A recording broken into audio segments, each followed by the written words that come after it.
I got you. See, last night we went out with an artist and they couldn't hear the music. And I'm like, oh, well, Skip just happened. I said, that's what it's all about. Skip was happening. Hello, everybody, and welcome to Skip Happens again. Right? And here we are. My name is Skip Clark, the host of Skip Happens. My good friend, Deb Lamphere, right above me there. Some nights she's on the upper shelf. And, you know, or like tonight she's up above. Tonight I'm down below. So, but anyways, all that aside, we've got a great artist here. If you know anything about music, you're going to come across his name.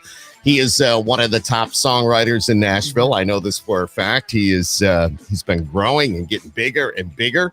As an artist, CJ Solar has released, get this, 3 EPs, top 15 hits. He's had American Girls. He had a hit called Airplane, which I absolutely loved because I could see it from the airplane. And the top 10 Coming My Way. He garnered over 5 million overall streams. Unbelievable number. 5 million.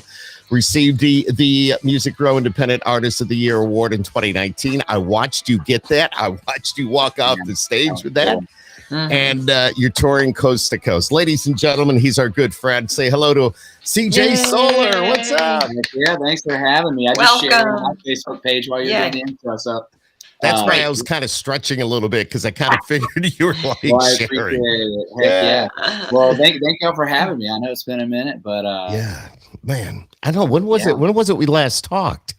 That I don't know if it was before COVID. I feel like it was during COVID for some reason. It might have been like right after everything closed down. But it's the only way we talk to people. Almost 2 years. I know. Yeah. So how you been? Things good? Man, I've been great. Just a lot of writing, working on new music. I got a record coming out here. Yeah, we're going to talk about that. Yeah, so all kinds of good stuff. Yeah. Where are you right now? Are you in Nashville? I'm in Nashville in my little studio room where I got my guitars. I ripped all I love that. I ripped the clothes hangers out of my closet and put guitars in it. Dude, that is so cool. Clothes, dude. I am really. Jeans and a t-shirt. That's all you need. Jeans and a t-shirt. That's all I need. Yeah, and guitars in the background. And there you go. That's I love what you did with the closets. What a great idea. Yeah, it was like a weird little narrow closet. I was like, you know what? I'm just gonna and like it's like this there's like a spacer in the middle. It's just a weird. I was like, I'm gonna put guitars in here. Yeah, but you don't see the spacer because you're in the middle of the picture. I see the closet on either side of you. How many guitars do you have back there? Oh man, I don't know. Definitely north of 20. But wow. And do you play all of them on a regular basis? Yeah, pretty much. I mean, like there's some get a little bit more use, and I keep some in my in my road stuff. So there's a handful in my big guitar vault that we take on the road that I don't have up here. But right. Wow. Are you still riding around in a van, or do you get to ride the bus? So we're in a Sprinter van, which is like a slight upgrade over the regular. a little bit. Not a tour bus, not quite, definitely not anywhere near a tour bus, but yeah, working on that. That's when I know I'm gonna have made it, when I'm on a tour bus. When you got the tour bus, you got the driver, you got that's all your friends in the bus. Nice. Yeah, because I'm still doing a lot of the driving. Wow. Most of it, you know. He's his own taxi driver, I guess. I don't know. Yes. So full control. There you go. Yeah, he's got control over everything, which is a good thing. Tell everybody some of your writing credits. You've had some big hits. Well, a couple. Well, my first cut ever was a song called Blue Bandana for Jared Neiman, which was really cool, and that was a single for him. And then in 2018. Up Down with Morgan Wallen and Florida Georgia Line was my first #1 song. And then in 2020, my buddy Jameson Rogers took a song called Some Girls to #1 that I co-wrote as well. And I've had songs on Jason Aldean, Justin Moore, a handful of Texas music #1s that I love it. My buddy Mike Ryan's had a bunch of them. I was glad to be on one. That is so cool. So just trying to get in where I can fit in, and I love getting to make music with talented friends, and it's extra special whenever the songs get put out there, and obviously when they get on the radio and people get to hear them. I mean, that's about the Yeah, I was going to ask you, somebody like me who works on the other side, on the radio side. I let's say I'm playing Some Girls by Jameson Rogers. and CJ Solar is driving down the road and you hear that come on, do you still get as excited as you did the first day that you heard that? It's almost like kind of like a, oh dang. That's my song. Like I remember when Uptown was like really starting to get played and we were on the road. Like I actually, like the week that it went #1, I was actually opening for Skinner, which was like a crazy thing where like I was like, I put Freebird in a song and now I'm opening for Skinner as I like wrote this song #1. But I remember like all the gas stations we stopped at, like every time I stopped to get gas, I'd like get out the car and it was playing on the overhead. I was like, this is crazy. But yeah, I mean, I've heard Some Girls a lot too. It's really, people are always like, it's weird because you write the songs, years before they're making it to that point. So it's a weird feeling where you're like, man, I wrote the song years ago and now it's just getting to people and, everything, the music, it moves slow in general, but it's really crazy because you're like, wow, something I wrote is like getting played all over the place, and and people are really connecting with these tunes, and that kind of blows my mind because when we talk to artists about songs and especially when they're climbing the charts, we sit there. I just think, oh, you wrote a song like 6 months ago, you got somebody to record it, and now it's on the air. And when you sit there and say, oh, maybe this song was 3 years ago, maybe it was 5 years ago, what is kind of that process of that? Let's use the Some Girls song. Like, when did you write that, and how long did it take to get into an artist's hands? So we probably wrote that song in like 2015 or 16. Wow. And then, so Jameson wasn't a co-writer on that song, friends. And like, I used to have like parties on my back deck and we'd play pass the guitar around, and like me, Jameson, Hardy, Hunter Phelps, like Devin Dawson was over on some of those nights. Like all kinds of people would be over, Lainey Wilson, like those, and we just play pass guitar and play songs. And Jameson just remembered me or Hardy or Jake Mitchell playing that song, and whenever he went to cut the record that ended up being on, he didn't actually have a major label deal yet, but he was like, guys, I really just love this Some Girl song. Can I have it? And we were like, yeah, man, go ahead. And so he recorded it, and he started, getting some bubbling traction, and then he got with the River House Sony deal, and when they decided to pick a single, that was the song they went with. I mean, it was just kind of I got goosebumps listening to that story, actually. A little bit of luck, but he put that song out originally in like 2017, and it didn't go #1 until 2020, which is crazy. Wow. Because he put it out before he had a major label. It helped him get his major label deal, and then that was the song they decided to take to radio in 2019, and then it went #1 in 2020. There you go. Crazy. Amazing process. How does that work for you as a songwriter, though? I mean, is that a continuous paycheck for you? I mean, I don't want to get into a lot of details, but as somebody that wrote a hit song, you kind of get a lump. You kind of get a lump sum, usually about 6 months to a year after the song goes #1 is when you kind of actually start getting paid. And then it's because they're paying you like 6 months to a year after like the radio play. That they however they track it. And then, I guess if a song keeps getting played a little bit, you get a little bit of royalties for a while, but I don't know. We'll see. I mean, I guess they're both. We'll see. Just keep cranking out more #1s. But hopefully can keep having the #1s. And but incredibly grateful and really cool to be part of like two. Obviously, Morgan Wallen's on top of the world, but to get to be a part of his first #1 and Jameson's first, and that's cool. A lot of guys first, and it's pretty cool, So I love working with new artists, and obviously I'm a new artist, so I just love working with talented people. Yeah, but CJ, you mentioned a whole bunch of names just a few minutes ago, hanging out on your back deck. Almost every one of those people have already had a hit. Yeah, there's been you mentioned Lainey and others, so. Yeah, I'm pretty sure Lainey was over here. She's in the friend group. I'm 99% sure she was over here at one point. But I remember Devin and I mean, and we had some older guys that Philip White, who wrote "I'm Moving On" for Rascal Flatts, was at the same publishing company as us. So I mean, we had like, it wasn't just like, there, because we all had publishing deals at this time, but the older guys got kids and stuff. We'd be out there at 2 a.m. passing the guitar and falling over. Love it. So yeah, it's a lot of fun, and it definitely had. I mean, just it's cool having like a crew of people, and you're all like, man, like hopefully we have success one day. So really cool to look back and kind of have your whole crew of people that you came up with starting to have success.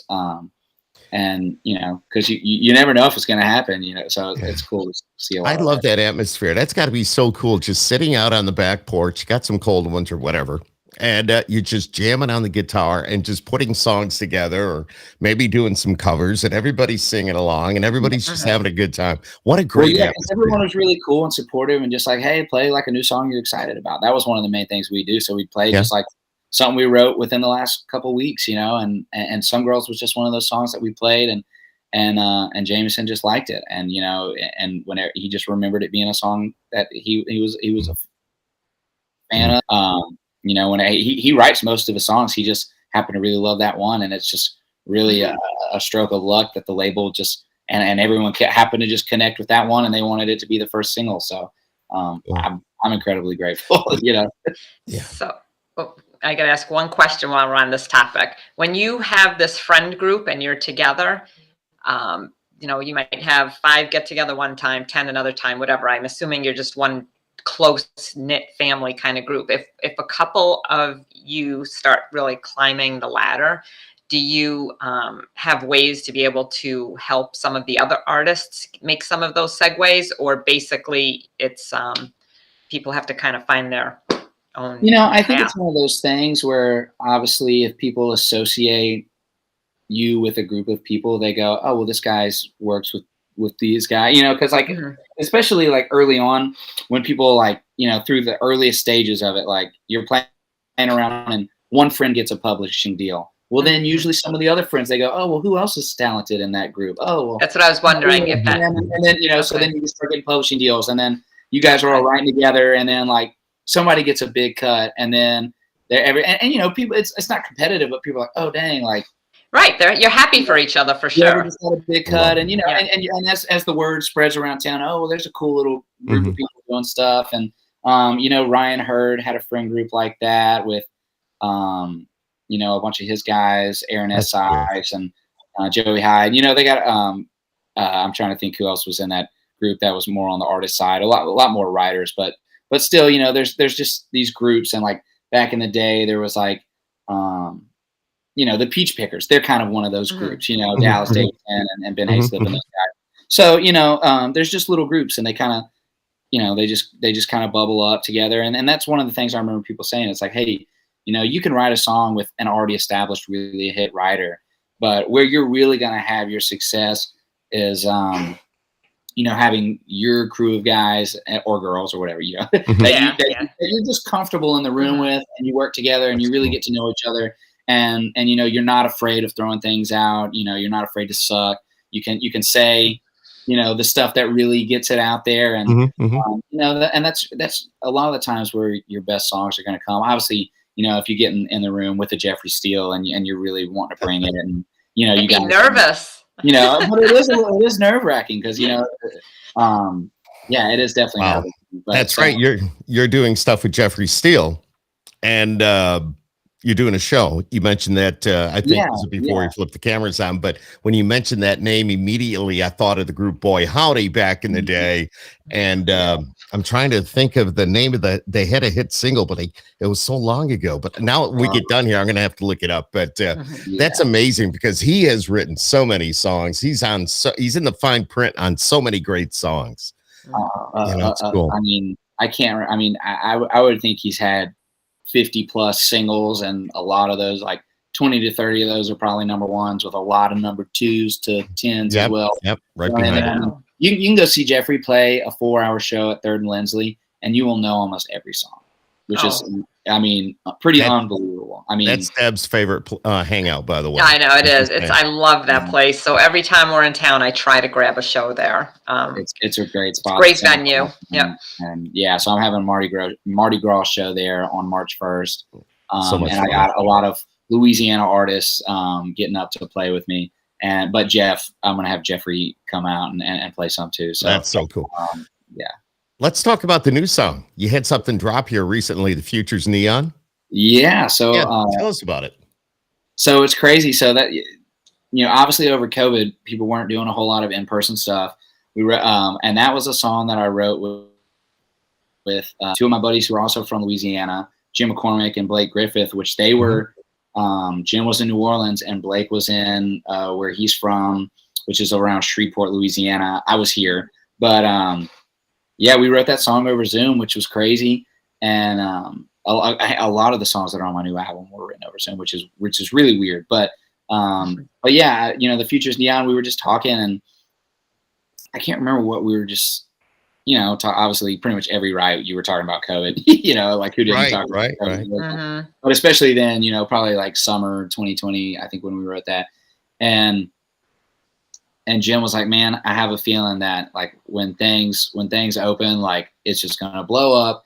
And which I don't know if that's necessarily been the case, but he was like, man, he goes, I don't know what's going to be in the future, but I know that country music fans got a lot of neon in their future still. And I was like, that's pretty cool. So we kind of just, obviously it's not about COVID, but that was kind of the inspiration was like, hey, there's going to be some neon in our future. And I kind of thought it was a cool kind of, cause it's going to be the title track to my album. But I was just thinking, man, 2022 this year, everything's starting to really open back up for hopefully for good. And I was like, man, there's gonna be a lot of neon in my future this year. So I kind of just encapsulated the whole album. See, that's the mind of a songwriter right there. You're thinking about the future and what's going to happen when we open up, and you're putting it all into music. And what a great idea. The album will be called The Future's Neon. And so it's not, but that's the single so the first single that just came out. So I'll be dropping, a handful of tunes, but the whole album won't be till this summer. But between now and then, I'll probably be putting a song out every couple weeks, so I'll get about half the album out before the whole album comes out. That's just, apparently that's what the label's telling me. It's got to happen these days. So, speaking of label, didn't you just sign? Did I read? Yeah. So January. You signed with somebody? Well, so I'm putting this album out with a small label called Empire. Actually, they're really big in the rap genre. But they opened in Nashville a couple years ago, and a guy Eric Hurt, who used to be at Black River, Kelsey Ballerini's label, is over there, and really cool guy. And we've talked about doing something together for a long time, and it was just the right fit for this record. So was excited to partner with them. I actually just joined a new publishing company late last year as well, a new startup called Edge Hill Music Publishing. I was at Brad Paisley's Seagale. Seagale, right. See, I remember you at Seagale. I remember reading all about that. So they sold to a private equity group at the end of 2020. So whenever my deal was up in the middle of last year, 2021, I was just like, time to make a change. Kind of feeling like it was just ready for a new start, So, and I found some great new people at Edge Hill, and they're just awesome. It feels like home. It's really small, so they can be really focused on me. And so did I read somewhere you're going to be opening for Molly Hatchet? Yeah, we're playing a handful of Molly Hatchet dates this summer, or I think in April. That is so cool. Be careful. You're flirting with disaster. That's all I'm saying. Dude, I know. I used to play that song all the time. Yeah, man, I'm stoked. I mean, I'm a Southern rock guy at heart, and that was my first love. So very excited to get to play some shows with them. And most of them are in the Northeast too, which is really a market I haven't hit. So like Maine and Massachusetts and stuff. Yep, and up here in New York, it's You know, Molly Hatchet, they've been around a long time. I used to play them in the clubs, and that's how I know Flirting with Disaster and a couple of their other tunes. And they just rock. And how exciting is that? You get to play with these guys. You get to at least open for them, which means even backstage, hey, how are you? What's going on? Probably it's really awesome because, you get to just lot of time with these guys whenever we're going to open for them, but just getting some of those snippets of their stories. I mean, they have a greatest hits of stories, when you get to hang out.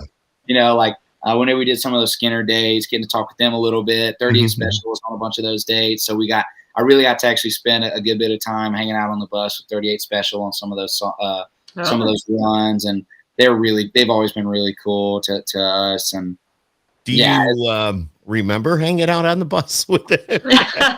Yeah, I mean, I know what the bus is like. I mean, I won't go into detail, but I've been there. Those weren't too crazy. I mean, it's not like a Jared Neiman weekend run, but they have a good time, But I know exactly where you're coming from. Oh yeah. So are you coming out towards, are they playing anywhere near here, Skip? I guess that's not a schedule I would look up, I guess. Well, Molly Hatchet, I don't know. I'm looking at a lot of stuff right now. I feel like things are like just at the top of this year, people went, oh yeah, we need to book some shows. So are you happy to be back on the road basically full time? I mean, yeah, I'm so excited. I mean, obviously, last summer we were pretty busy, pretty much playing almost every weekend, but things started, when everyone was talking about Delta and Omicron and all that stuff. I felt like it kind of closed down a little bit, just at least for the touring. People were just, just worried, about booking shows. So, we were pretty not busy in the fall. We did a little bit over the winter. But then when this year started off, I mean, I kicked the year off doing, playing like a string of, weekends at this club called the Tin Roof. They have them kind of very well. We know it very well. Yep. Yeah. So they got them all over the place. So yes. They hit me up and were like, hey, we'd love to have you come play like 4 weekends where you hit 2 or 3 Tin Roofs a weekend. So been doing that. Really, from the first weekend in January, been doing that a lot over the last month and a half. And those have been really fun, and a couple other random dates. But yeah, so we're just trying to figure it all out and get out there as much as we can. Were you able to get a lot of songs written and put aside for the future because of the pandemic? Were you able to really take advantage of that time and with all these rights and say, you know what, I've got 500 songs ready to go? Honestly, I feel like I wrote the least that I had ever written over 2020 because it was just such a weird time. And I wrote some songs I really love, and they're on this album, which is awesome. But I felt like it was a good year, at least for me, for like living some life and just like gotcha. Bought a freaking scooter and scooted around Nashville. Oh, I love those things. You got a scooter? That is so cool. Yeah, I mean, I got an old 82 Honda Urban Express Deluxe. Oh my goodness.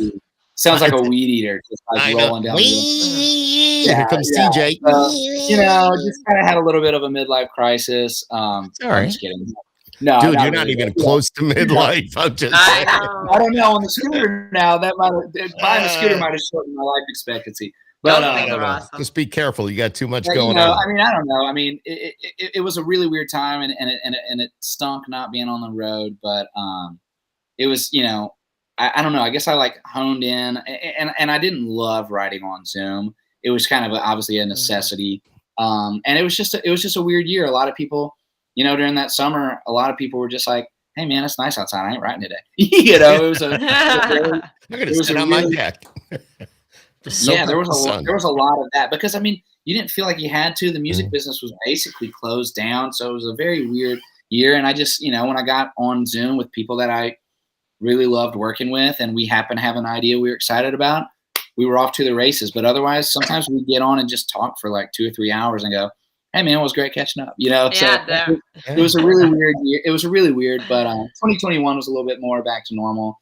But I mean, I've got stacks of songs, but I feel like, especially 20, a lot of the best ones that I wrote are on this I'd be album. worried about a paycheck. Although it'd be nice to sit around and not do anything, but still, it's like, okay, I got these bills to pay. What am I going to do? But Yeah, then well, again, they can wait. fortunately, when you have a publishing deal, they technically like they're like It's your kind of job. paying you regardless. Yeah, no, They're I just our got you. job to write. I mean, we have a minimum technically, but I mean, because in years past, I mean, I'd write 150 to 200 songs a year. I mean, I was writing a ton, and then I probably wrote 75 songs in 2020. So I mean, it's still a decent amount of songs, just probably about half as many as I normally would have written. But I had a different perspective on just everything, and I probably wrote just as many good songs. It's just a different level of output. I don't know. It was just it was a really interesting year, but I definitely didn't over hard not being able to get in the room, and over Zoom it's hard doing like sitting in front of a computer screen for 8 hours a day. It's kind of hard. When you're hanging out with friends, it just flies by, and when you're in the room, I can write twice in a day. When I'm actually in the room with people, because you're talking, you're there. You feel the body language. There's a whole social. Yeah, it's not in front of the screen for 8 hours a day. Like you got the whole group can walk outside if somebody's smoking a cig, or you just want to get some sunlight or whatever. So you don't have to necessarily, just be right in front of the screen for the whole time. So that's I don't know if I could do that, but we've talked to a lot of artists that have, and we've talked to a lot of artists that haven't. So it kind of goes both ways, but it depends. Yeah. Depends. You never know, but but I got some real songs I really love out of it. So I'm definitely thankful, and a lot of good friends on this album with me, which is really cool. So I mean, I'm really excited, and I think it's probably my most like diverse group of tunes I've ever done, and a lot of different influences. I mean, I've got some Southern rock influences, some 90s country influences, some like Foo Fighters-y kind of influences. I got all kinds of stuff on there. Like I've got some like old Eagles-y sounding stuff. So I'm kind of all over the place, but I still feel like there's a CJ thread running through everything. Obviously I wrote it, but a lot of, I think it's pretty cool that there's just all kinds of different stuff on there. And I mean, I think it's awesome. 9. Yeah. So it's 9 songs, which I guess counts as a full album, but how many songs on a full? Is it 9 or 11, or it all depends? Probably just a minimum. I think anything over 7 is technically I think they consider that a full album. I think 7 might be like an EP. But 5, sounds 6. About right. Yeah. I've only had EPs before now, so I've had the 3 EPs that had either 5 or 6 songs on them.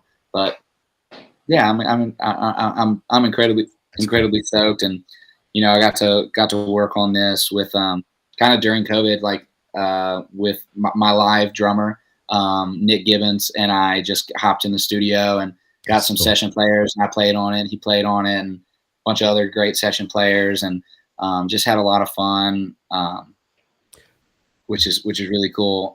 Getting to work with him, and he's engineered and mixed some like Marty Stewart projects and some other cool stuff. So that's pretty cool to have somebody like that. So I'm really lucky to have him in my corner. But man, I think it's a really cool thing. Let me ask, how long ago did you move to Nashville? You moved from Louisiana, right? Yeah, so I moved to Nashville right out of high school in 2010.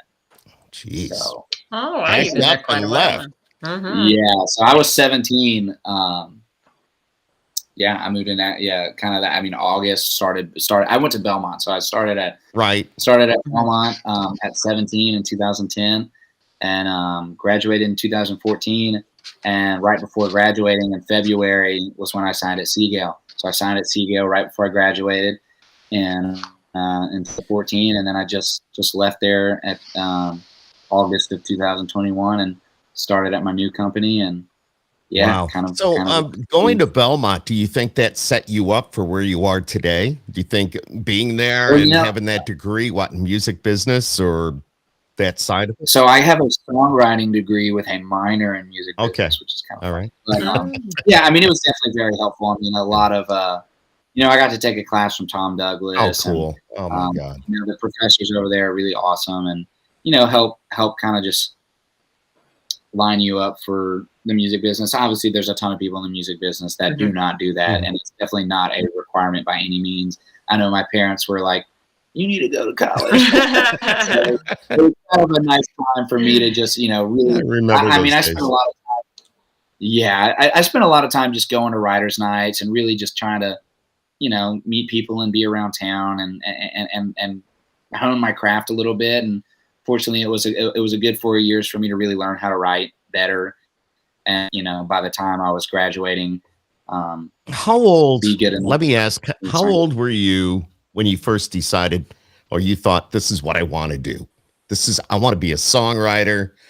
I'll get out of school, I'll get out of high school, and I'm going to go to Belmont. Well, you've kind of figured that in your junior or senior year of high school, but still, do you think you were like in junior high or 7th, 8th grade, and you said, this is what I want to do? So I started playing guitar when I was like 7. And when I was in 7th or 8th grade, my parents took us on a trip to Nashville. I might have mentioned this before because I mention it all the time, but we went to the Grand Ole Opry when I was like 12 or so. And the first time I went to the Grand Ole Opry, it was Blake Shelton, Dierks Bentley, and Brad Paisley were all playing that night. And I pretty much when I was watching, unbelievable. And it was like, early. They had the mullets and the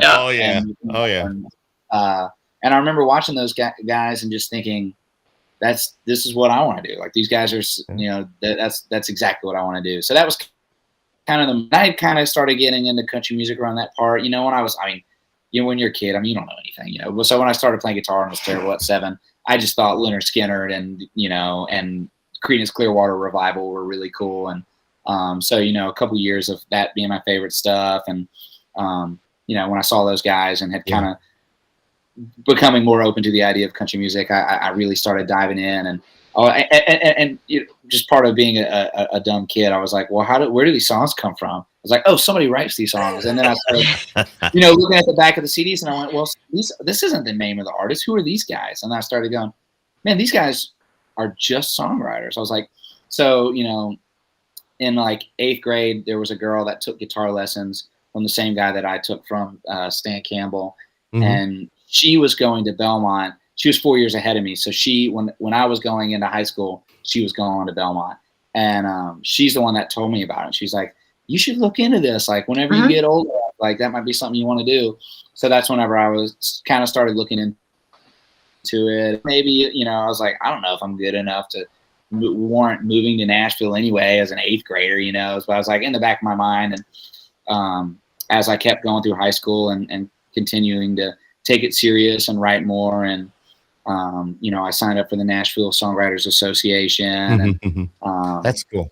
So like they had a New Orleans chapter that I'd go down to and meet people. And I went to my junior or senior year of high school, went to the little spring training workshop up here in Nashville when I was like looking at Belmont. And that's cool. Just kind of decided I thought I was going to give it a shot. And, my parents were super supportive, and they're like, hey, if it doesn't quite work out, you can always come back and do whatever you want to do down here. But, I've just been really lucky to, right as I was graduating, get hooked up with Seagale and have a great support system over there, and have some success, writing with the handful of hits that I've had, and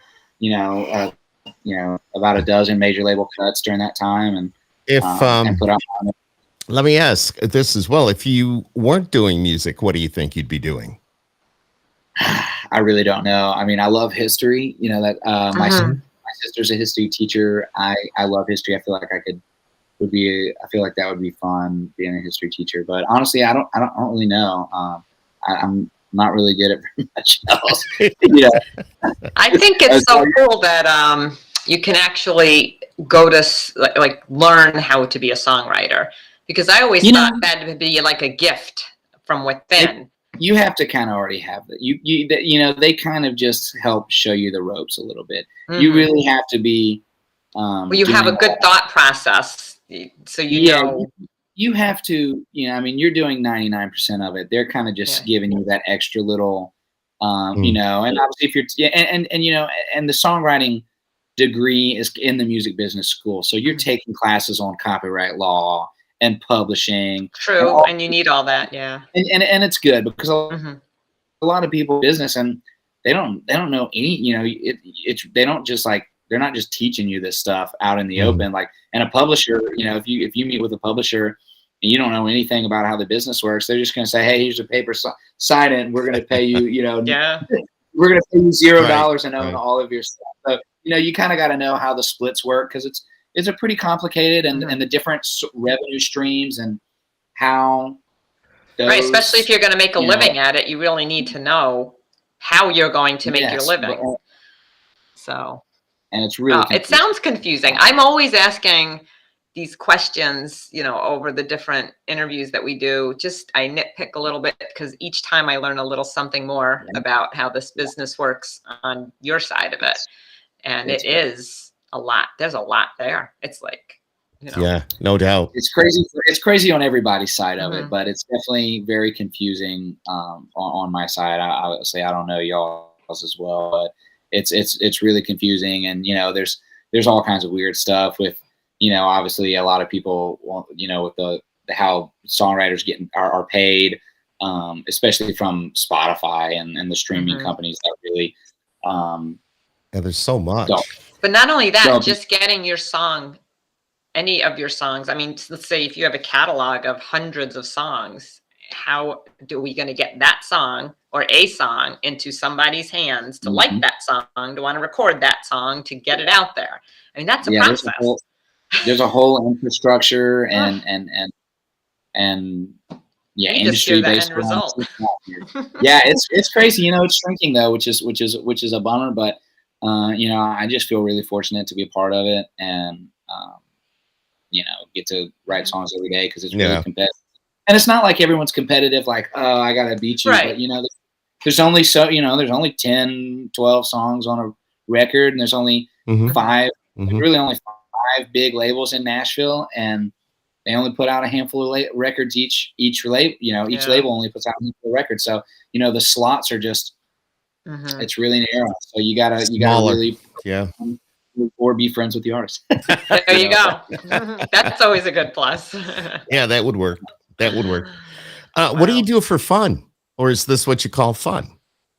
You know, it's funny how, I mean, music was all I ever did, and then, you know, you become like a full-time music person, and you got to find out. It's good, but don't take that the wrong way. It's good that you're doing what you're doing, but then every once in a while, you got to, you know, put it down for a day and go have some fun. What do you like to do? Man, I don't know. Scooter. I got a scooter. I hunt a little bit, you know, during the season, deer, and back in Louisiana, I'll do a little hog hunting. But I started doing jiu-jitsu actually at the end of 2020, which was really fun. So start a lot of my days out at 6 a.m. just wrestling other sweaty dudes. For the most part, just, you know, trying to choke each other and break each other's arms, which is really fun. So that kind of has become good workout.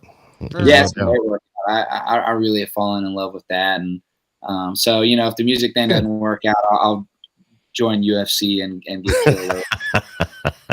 I don't know what's more of a butt whooping, the music business or UFC. But there you go. Really, I had a nephew. I don't know if it was UFC or MMA, but I don't know if you know Dave Mira, the BMX bike rider. He's my nephew, and actually, he's my wife's. My wife babysat him when he was just growing up, and of course, it's my wife's sister's son. But Dave is no longer with us. But he got into the MMA or I forgot what. I don't know if it's UFC or MMA. I want to say it was MMA. Is that where they're actually? Well, MMA is just like the name of the sport, and UFC is the like one of the main companies that has MMA events. So there's a bunch of different MMA companies, but yeah, MMA is you know, mixed martial arts, which is just any kind of mostly cage fighting. Kind of beat the crap out of each other. You know, you just whoop up on each other until one guy can't fight anymore. I mean, it kind of sounds like Roman gladiator stuff, but. Yeah, let me ask you this. If I was a bartender right now and you walk up, what would you order for me? Bud Heavy. Bud Heavy? Yeah, I hate a Bud Heavy. Budweiser. Like, well, we call it Bud or a Bud Light. I'm going to Bud Heavy. No, not Bud Light. Not Bud Light. Okay. Old school. Yeah, I really don't like light beer. It just like tastes like just gross. Do you do any of the craft beers at all? I hate IPAs, but some of the other ones, like I'm not an IPA guy. I mean, I'm just like Yingling. Y'all got Yingling up there, yeah, we have Yingling. Yes. Yingling's kind of my go-to, but most parts of the country don't have it. Right. We have it in Nashville, but I stopped drinking for a couple years, but I occasionally have a couple beers every now and then. But but if I'm having them, I prefer like a full flavorful beer as opposed to light beer, which I don't know. Some people might be. Well, you want the flavor of it if you're going to have it. You ain't a true-blooded American if you ain't drinking a light beer. But I don't know. I just I'm more of a heavy beer, which you can't drink as many of them. I mean, they're way more filling, but I think there's more flavor. They're pretty good. So I don't. Do you have Blue Light there? I don't think you have Blue Light in Nashville. I don't know about Blue Light. I don't think I've ever seen it though. I thought you were asking if I had a blue light on my face. No. Labatt's. No, I have not heard of that. All right. I'll have to look that up. Probably not. Now that I'm thinking about it.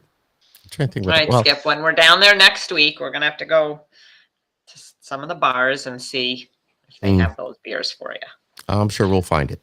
Well, we'll find a bar. I'm sure that'll happen. Yeah. I don't know. There's no shortage of bars. No, we know that. And there's more coming every day. Pretty soon there will be CJ Solars. We're going to go hang out at Solars. That's going to be your bar. Right around the corner from Luke's place and Florida Georgia Line's place. And who else has a place? Eric Church is going to be building one. And Dirks Bentley. And Jason Aldean's got a place. I mean, they're popping up all over the place. It's cool though. It's fun. It gives an extra layer of the country music family. I am just worried that because I've been going to next week is the country radio seminar, which everybody's been talking about because finally we can get back together again. But when I first started going to that, it was at least 20 years ago. Nashville was just like this small, medium-sized city, and you could get from the airport to downtown, I don't know, 20, 25 minutes. Now it takes you an hour and a half to get from the airport to downtown because of the traffic. He's exaggerating a little. I don't know about that. I went to pick up my drummer Nick from the airport last night, and because of construction, it was like normally it takes me 10 minutes to get from my house to the airport, and it took like 30 because of traffic. And I was just like, dang it. There's a crane on every corner when you hit downtown, and Broadway's packed with tourists, and it's crazy. So, it is. Do you when you go out? I would assume you don't go downtown, but like I like to go to the Station Inn. The station, because it's that place that's on the outskirts, and it's a cool place to go and hang. It's a great music. So what's funny now, because it's like so built up around there with like there's literally high rises completely surrounding you. So it's like this little old shack blue, and it's cool. I mean, you can see like obviously not all the time, but like when Dirks Bentley does like a little bluegrass show, or you used to be able to go see like Chris Stapleton and the Steel Drivers over there. There's all kinds of cool stuff. Like my buddy Mike Ryan, the Texas artist, he plays some cool shows over there sometimes. I mean, it's a cool room, and legendary people always playing there. Yeah, that's where going back to the earlier days when I was going to CRS, when we used to first time I went to the Station Inn was to go see Dirks Bentley, and he was there with the bluegrass band, and the label rep, we were hanging out with her, and of course Dirks came over. We had a pitcher of beer, and we all just, it was just that atmosphere was so cool and so laid back. And of course that was before Dirks was Dirks, where he is today. So it's just a great guy. And what's really cool about artists like him, and I'm sure like you as well, is you never forget those people that you meet early on. And to this day, if I do a meet and greet with Dirks Bentley, it's like, hey, Skip, how's it going? Hey, how's Nance, my wife? How's Zach? How's Zach doing? He's our son. You know what I mean? You still get that interaction, which is cool. Yeah. So it is super cool getting those, because I mean, at that point, you're old friends. I know. And nobody believes you. So not only are you work friends, you're old work friends. Yeah, I know. Like now I'm really showing my age. It was like 20 years ago. But yeah, CJ, this is great. This is great catching up with you, my friend. Yeah, just thank you so much for the invite. Tell us. Absolutely, I had to reach out. I follow you online. I'm not a stalker, but I'm just. Well, you're a music stalker. Think of it that way. Yeah, because I know how creative you are and how talented you are. And I knew that when a few years ago went on the Music Row panel. And of course, I saw you at that award ceremony when you got that award, and I watched you get that and come off the stage. I'm like, good for him. He's somebody that really deserves that. Because Thanks, like man. I said a moment ago, your creativity and your talent, just phenomenal. And what a lot of people don't realize is when they, here again, it's the small print on the music. You know, yeah, you get a major artist that records it, but you know what? That's who's recording it. Let's see who wrote that song. And there's CJ Solar on there. So I'm just saying, you know, Up Down's a good example of that. Some Girls, good example of that. I'm not doing any of this for the recognition. I mean, I really just I was honestly super surprised to get that, and super thankful for everybody at Music Row. But you know, I just love playing music, and I just want to find a way to continue doing it and have people love the songs. And it's not about, you know, any kind of, you know, awards or anything, which obviously is so humbling to get those kinds of things. But it's just like, I love playing music, and really getting to sing songs I've written in front of people who care is like the best feeling in the world, you know? So it's like, if I can just find a way to continue to feel that feeling for forever. There you go. That's all I can ask for. Do you have a preference of songwriting versus performing? I was telling a friend who asked the same question earlier today, one of my buddies from back home, while we were having lunch. And I said, you know what? I really don't think I would want to do one without the other, in the sense that singing is awesome, but it kind of gets boring when you're singing other people's songs, or it's not as fulfilling. And writing's kind of the same way. If you don't have like an outlet, obviously having other people sing your songs is cool. But even if I didn't play shows at all, I would still want to be hitting writers' nights or having some way to just perform the songs. Get your myself. Song So it's really, you know, I think the perfect culmination of both of them that really excites me the most is getting to play songs I wrote. And, you know, it's really cool getting to play Some Girls and Up Down at my own shows. Because obviously people know songs, thanks to you guys for playing them. And it's really something else. And, you know, I was playing like last weekend or the weekend before, we were playing in South Florida, and, you know, it was just a packed club, just people hanging out. It was Florida, you know, so of course it was packed. And, you know, and I just say, hey, I wrote the song for my buddy Jamison Rogers, and people like, you know, their ears kind of perked. And as soon as we started playing it, everybody knows it. That's great. Everybody was singing every word of that song. And the same thing with Up Down. And it's just, you know, and people were jamming along to my tunes too. And I had a couple people there that knew me and that really knew my tunes. But, you know, it's just really cool to be able to connect to people on that level and go, man, and they don't know me, but, you know, they do now though, but they do now. Which and I made some fans. That night. So, you know, it's a really cool thing to just have an extra layer of, you know, connection with people. And even if they don't know they know me, they know my stuff. And that's really cool. Yeah. We love the songwriter rounds, because we love, as much as we love hearing the artist perform a song, I truly enjoy when the songwriter comes out, performs a song, tells a story behind the song, and you really get a good feel real deal how it progressed. Yeah. It's I'm going to hear a couple of my buddies at a songwriter round at the listening room as soon as whenever we get another great venue. Yeah. I can't wait to go next week. I know. Well, except every time we go, we're so busy, so we're gonna have to try to squeeze out somehow, some way. Yeah, and how often do you get to see the fam? Do you get home pretty often? Or? You know, my parents are actually going to be moving up here probably within the next year, but which is crazy, but. You know, I get back every now and it's not a lot, but, you know, a couple times a year, definitely, you know, over Christmas. And then, usually it's around shows. Usually it's like, I'll be playing the, you know, the main country bar back home. And, you know, that'll be one of my 2 or 3 other times I'm home besides Christmas. Yeah. I saw, I don't know what your mom's name is, but I saw there's another Solar that, you know, when we posted about the podcast tonight, and made a comment about a jacket you were wearing. Was there? Yeah, I have some shiny jackets that I'll wear to award shows and stuff. It's cool. And I posted a picture earlier today wearing that jacket from a music video shoot that I did a couple weeks ago. And it was just like a behind the scenes still from that video shoot. And I just posted that. And Nashville, we had some really terrible rain today. And I was like, it might be raining outside, but my jacket's brighter than the sun or something. Did you guys get any tornado warnings today? Because I heard there was a lot of bad weather. We did, but we got some pretty hard wind, but fortunately no tornadoes. Awesome. Awesome. CJ, I know you got to get going. You got to head over to the listening room. I got you, bro. But thank you. Thank you for coming out with Skip Happens tonight. We look forward to the new music. The Future's Neon. Cannot wait to hear more of that project. I cannot wait till that album drops. So I got to make sure I get my hands on it. But I'll get you a copy of it. Yeah. You know what? We're proud of you, my friend. You're doing a great job. And you're giving us, you make my job really easy because you're giving us the great music to play. You're one of the many that's contributing to that. I can't thank y'all enough. Thanks again for having me on the show tonight, and hopefully get up y'all's way. And anyway, I'll see you at CRS next week. Yeah, we'll see you next week.